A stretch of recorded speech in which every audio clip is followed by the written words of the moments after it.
Il existe plus de 54 000 extensions sur WordPress et aujourd'hui, je vous en ai sélectionné 10 qui ne sont pas très connues mais qui ont des fonctionnalités hyper pratiques. La première, ça va être Woo Image SEO qui permet d'automatiquement ajouter une balise alt à vos images WooCommerce. Donc ça, c'est pratique quand vous avez une boutique en ligne avec beaucoup de produits. Donc vous importez beaucoup d'images et ça peut vous prendre pas mal de temps à chaque fois de modifier la balise alt pour votre référencement. Et bien avec ce plugin, ça va automatiquement ajouter une balise alt qui correspond au nom de votre produit. Et si vous n'avez pas de boutique en ligne, mais que vous avez tout de même beaucoup d'images et que vous souhaitez gagner du temps avec les balises alt, eh bien vous pouvez installer ce plugin Bulk Auto Image Alt Text. Ce plugin, il va prendre en compte le mot-clé ciblé que vous avez défini dans Yoast SEO pour une page, un produit, un article, et il va automatiquement ajouter la balise alt qui correspond à ce mot-clé pour vos images. Le seul inconvénient, c'est que si vous avez plusieurs images au sein du même article, elles auront donc la même balise alt.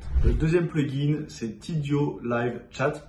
C'est un plugin qui permet d'installer un chat sur son site gratuitement et on retrouve pas mal de fonctionnalités intéressantes. Vous pouvez paramétrer par exemple des réponses automatiques. Vous pouvez suggérer des produits en fonction des questions. Vous avez une application mobile qui permet de recevoir les notifications de messages directement sur votre smartphone pour pouvoir y répondre rapidement. Et tout ça dans une interface qui est assez moderne. Donc si vous voulez mettre en place un système de live chat sur votre site, je vous recommande ce plugin gratuit. Le troisième plugin, cette fois, c'est un plugin de sécurité. C'est sécurité anti-malware et pare-feu anti-attaque par force brute. Donc ça va être utile notamment pour scanner votre site et voir si vous avez un virus, voir s'il est infecté. Moi, c'était mon cas par exemple. J'avais de nombreuses tentatives de connexion. J'ai pu faire un scan et ensuite bloquer le virus. Une fois que le plugin est installé, vous avez juste à cliquer ici sur lancer un scan complet et vous verrez si vous avez une infection sur votre site. Le quatrième plugin, c'est une alternative à Google Analytics. Pour ceux qui ne veulent pas s'embêter à configurer Google Analytics, qui n'ont pas besoin de statistiques vraiment très détaillées, qui ont juste besoin de savoir leur nombre de visites, les pages visitées, quelques informations basiques comme ça, ou même si vous êtes freelance et que vous souhaitez que votre client puisse suivre ses visites assez facilement, eh bien vous pouvez lui installer ce plugin sur son site. C'est donc Independent Analytics. Je vais l'installer avec vous pour vous montrer à quoi ça ressemble. Ici, je vais cliquer sur passer et voilà, je n'ai rien d'autre à faire. Le système de suivi est automatiquement installé. On me dit que si j'ai un système de cache, il faut bien penser à le vider pour que le suivi soit pris en compte. Moi, j'ai pas de système de cache, donc c'est bon. Et là, vous voyez qu'on accède quand même à des statistiques assez détaillées. On peut voir les pages les plus visitées, le temps moyen de session, le taux de rebond qui est une métrique importante. Et on a différentes métriques que vous pouvez explorer.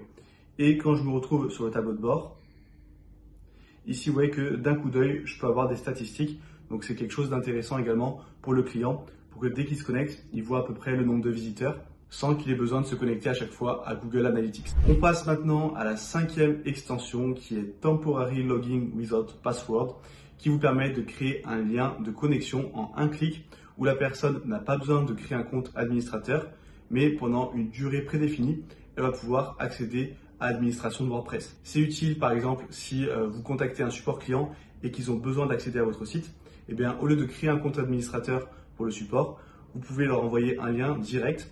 Eux, c'est plus pratique car ils n'ont pas besoin de se connecter.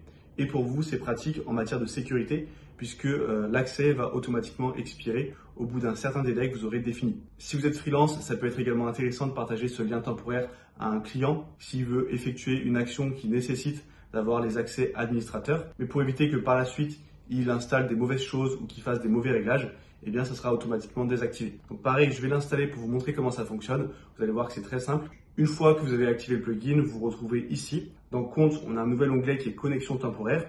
Ici, il me suffit de cliquer sur Créer nouveau. Là, on va mettre l'email du client. Donc moi, je vais mettre un email de test, le prénom, le nom, le rôle. Ici, on peut rediriger quelque part après la connexion. Donc, vous voyez qu'on a différentes options. On va mettre le tableau de bord. On peut choisir le délai d'expiration. Donc soit à partir de maintenant, soit à partir du moment où il s'est connecté. Si la personne ne se connecte pas directement, notamment pour le support client où parfois il y a un peu de délai, et bien là c'est intéressant, c'est que c'est à partir du moment où il se connecte. Par exemple 3 jours et la langue français. Là je fais valider. Une fois que c'est fait, hop, si je descends, vous voyez que ici j'ai le lien de connexion temporaire que je peux envoyer. Et là j'ai un petit suivi de tous les liens et avec la date d'expiration. Et ici j'ai quelques actions qui peuvent être intéressantes. Par exemple de directement bloquer l'accès ou de supprimer Comme ça, si la personne a déjà résolu votre problème, par exemple pour le support client, vous pouvez directement désactiver l'accès. La 6e extension, c'est une extension pour traduire automatiquement votre site. C'est l'extension Google Translate. Vous pouvez l'installer en version gratuite. Ça va automatiquement traduire votre site dans les langues de votre choix. Mais là où cette extension est vraiment très intéressante, c'est quand on prend la version payante qui coûte environ 30 $ par mois, où là, votre traduction va être automatiquement prise en compte par Google. Le plugin va automatiquement créer les sous-répertoires pour chaque langue. Il va automatiquement traduire les URL. Vous pouvez traduire certains mots-clés en masse. Bref, vous avez toutes les fonctionnalités nécessaires pour être référencé à l'international. Ça va pas être aussi efficace que si vous faites une traduction manuelle. Mais par contre, si vous voulez pas vous prendre la tête, que vous voulez tester des marchés à l'international sans perdre de temps, je vous conseille vraiment de passer par ce plugin puisque en quelques clics, vous pouvez configurer la traduction, vous n'avez rien à faire, tout est automatisé et vous allez être référencé à l'international. C'est ce que j'ai fait récemment sur une boutique et vous pouvez voir que maintenant j'ai du trafic à l'international, donc Italie, Pologne, Thaïlande, Brésil, Hongrie, Roumanie et c'est quand même une part importante du trafic et j'ai eu les premières ventes à l'étranger. Donc ça c'est vraiment quelque chose de très puissant et surtout hyper rapide à mettre en place pour traduire votre site. Plutôt que vous embêter avec des plugins classiques comme WP-ML qui certes sont efficaces mais sont assez chronophages et complexes à utiliser. Là en quelques clics vous avez votre traduction qui est mise en place. La 7e extension c'est un plugin qui permet d'ajouter des bouts de code, de modifier votre code PHP sans avoir à créer de thème enfant. Donc c'est pratique si vous voulez ajouter des petits bouts de code, par exemple pour un pixel Facebook, ou bien ajouter une petite fonctionnalité en ajoutant du code dans le fichier fonction.php. Tout ça, vous allez pouvoir le faire grâce à cette extension sans avoir à créer de thème enfant. Donc je vais cliquer sur installer maintenant. Et ensuite ici, vous voyez que vous pouvez créer un snippet. Et donc vous pouvez soit ajouter du code PHP, PHP plus HTML, CSS ou JavaScript. Donc vous pouvez ajouter n'importe quel type de code, juste à le copier-coller ici. Ici, vous pouvez choisir de l'exécuter partout, ou bien uniquement en admin, ou uniquement en front-end, donc côté visiteur. Et vous pouvez même mettre des conditions d'affichage, donc par exemple en fonction de la page, ou en fonction de la date. Il y a quelques critères qui peuvent être intéressants. Le 8e plugin, il va être pratique si vous avez énormément de pages ou d'articles de blog sur votre site. Eh bien, il va vous permettre de les ranger par dossier afin de plus facilement vous y retrouver et d'être mieux organisé. Moi, c'est le cas par exemple sur Easy WordPress, j'ai près de 200 pages, donc j'ai créé différents dossiers, comme ça moi je peux plus facilement m'y retrouver. Une fois que c'est installé, c'est très simple, vous allez pouvoir vous rendre dans vos pages. Et ici, vous voyez que sur le côté, j'ai maintenant un dossier, donc je peux créer un nouveau dossier, je vais l'appeler test, je vais faire sauvegarder. Et ici, vous voyez que je le retrouve et je peux ajouter par exemple cette page en la glissant tout simplement ici. Ça l'ajoute au dossier test. Pareil, la page blog par exemple. Et maintenant, si je vais dans mon dossier, je peux facilement retrouver mes pages. Donc c'est très simple, c'est un système de dossier classique, mais ça peut être pratique quand vous avez beaucoup de contenu. Le 9e plugin, c'est Thank You Page for WooCommerce. Donc quand vous le tapez dans la barre de recherche, il faut descendre un petit peu pour le trouver. Il est ici, Thank You Page for WooCommerce.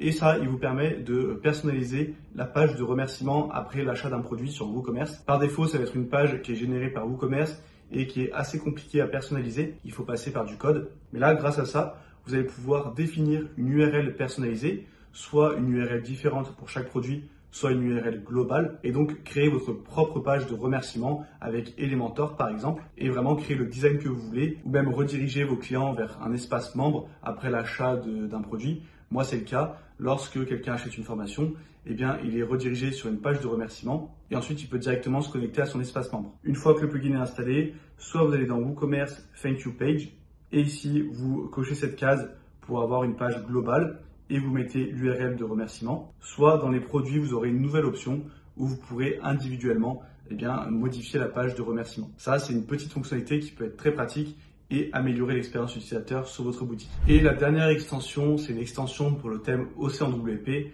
le meilleur thème WordPress gratuit selon moi, qui va vous permettre d'épingler n'importe quel élément. Donc c'est Ocean Stick Anything. Ça peut être pratique par exemple pour épingler votre en-tête lorsque vous scrollez, ou même épingler du contenu dans une colonne latérale pour que lorsque l'utilisateur défile par exemple un article de blog, eh bien vous ayez un appel à l'action qui soit épinglé sur le côté à chaque fois. Le fonctionnement est très simple. Il faut identifier la classe CSS de l'élément que vous souhaitez épingler, puis la copier-coller dans ce plugin et vous pouvez le faire avec n'importe quel élément de votre site. On arrive maintenant à la fin des 10 plugins. Dites-moi en commentaire si vous souhaitez que je fasse une vidéo dédiée pour l'un des plugins. Et pour aller plus loin, vous pouvez télécharger gratuitement la boîte à outils WordPress en cliquant sur le bouton juste en dessous. C'est un document privé dans lequel j'ai regroupé les meilleurs outils et plugins pour créer un site professionnel sur WordPress. Et je vous dis à très bientôt pour une nouvelle vidéo.